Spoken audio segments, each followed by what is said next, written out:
សំបេះដូងខ្ញុំយកទៅថែនាងមកផ្ដាំសារភាពធ្លាប់មានស្នេហ៍កន្លងតែនាងបានដាច់គ្នាពីគេនោះហើយឈប់ទាំងតងរឿងកន្លងខ្ញុំស្ដាប់មិនប្រកាន់នៅថ្ងៃនេះនាងធ្វើឲ្យខ្ញុំឈឺចាប់ខ្លាំងស្រឡាំងកាំងហើយមិនមែនជាការប្រច័ណ្ឌគឺជាការហួសចិត្តពេកដែរអ្នកនៅតែពាក់ព័ន្ធមិនច្រឡំអ្នកនៅពាក់ព័ន្ធគេខ្ញុំមិនយល់ហេតុអ្វីនាងក៏ហងខ្ញុំមិនយល់ហេតុអ្វីនាងទៅជួបគេ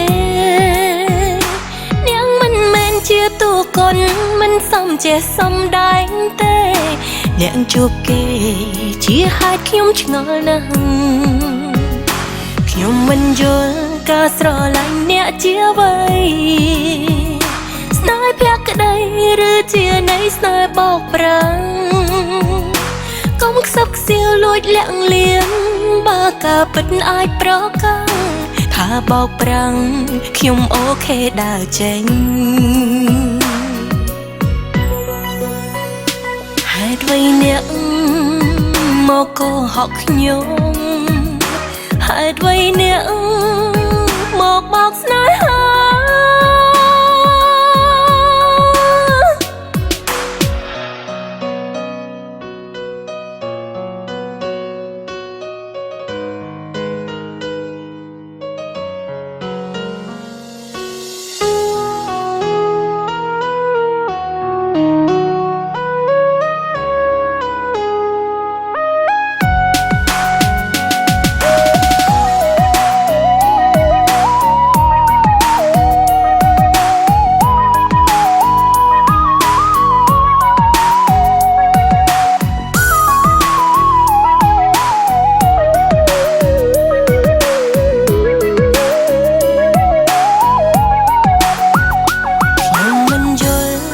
អ្វីនាងក៏ហងខ្ញុំ